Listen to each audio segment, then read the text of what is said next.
Jeunesse africaine, en particulier sénégalaise. Il est temps, il est vraiment temps de se lever en ce temps précis avant que notre temps ne passe comme auparavant il est arrivé à nos parents, pour sortir notre chère nation en ébullition de l'impasse en permanence à laquelle elle fait face. Il est temps qu'on se libère, qu'on se déchaîne de ces chaînes attachées à nos cous, nous empêchant ainsi de souffler, de respirer sans coup.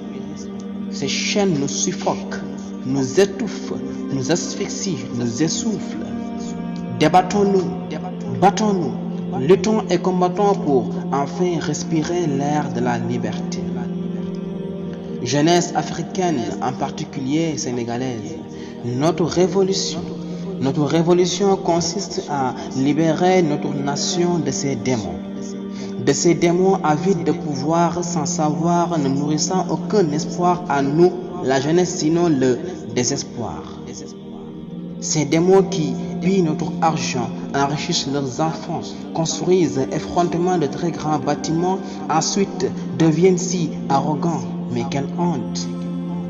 Tandis que le chômage sans cesse monte, la pauvreté nous phagocyte, nos universités souffrent et nos écoles agonisent. Table banc insuffisant, abri définitivement provisoire, programme archaïque, apprentissage mécanique qui ne nous forme qu'à mémoriser et à réciter. Ces démons qui ont transformé nos hôpitaux en mouroirs, où les couloirs sont devenus des dortoirs car manquant de salles pour accueillir les patients. Alors que quand malades ils sont, ils baladent à bord d'un avion pour aller dans d'autres horizons afin de se soigner dans de meilleures conditions. Quel manque de vision! Jeunesse africaine, en particulier sénégalaise. Libérons ce pays de ces démons qui ont asservi la justice remplie de juristes corrompus et complices.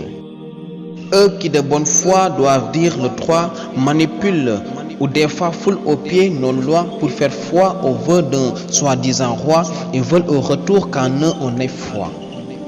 Comment avoir confiance en une justice qui a libéré des fabricants de faux billets, relâché des trafiquants de passeports diplomatiques, laissé des assassins et des voleurs de milliards vaquer librement à leurs occupations sans pression, car étant d'un côté où on leur assure la protection.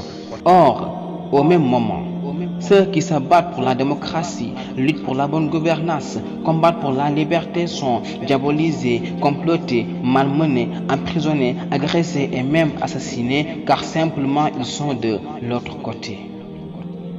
Libérons notre nation de ces démons qui ont bradé nos mers, nous ont arraché nos terres au profit de sociétés étrangères où sont exploités nos sœurs et frères, mères et pères.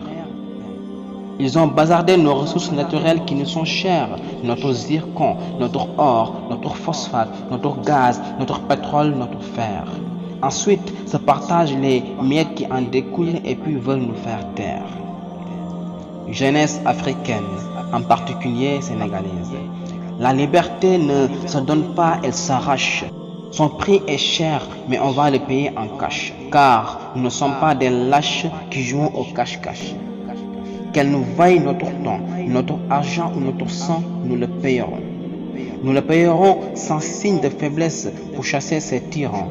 Vous, les hypocrites, vous ignorant que vous perdez votre temps en voulant nous faire croire qu'un homme ne mérite pas qu'on verse notre sang. Nous vous rappelons que notre combat est impersonnel, général et conditionnel. Mais chaque révolution a un leader et le nôtre est exceptionnel. La jeunesse française s'est battue à côté de Napoléon. La jeunesse américaine a lutté derrière Washington. Alors nous, jeunesse sénégalaise, combattrons derrière cet homme. Battez-nous, agressez-nous, tuez-nous, nous résisterons. Nous résisterons jusqu'à accomplir notre mission, car chaque génération a sa mission et la nôtre, nous la finirons. Et c'est clair et sans doute, la patrie ou la mort, nous vaincrons.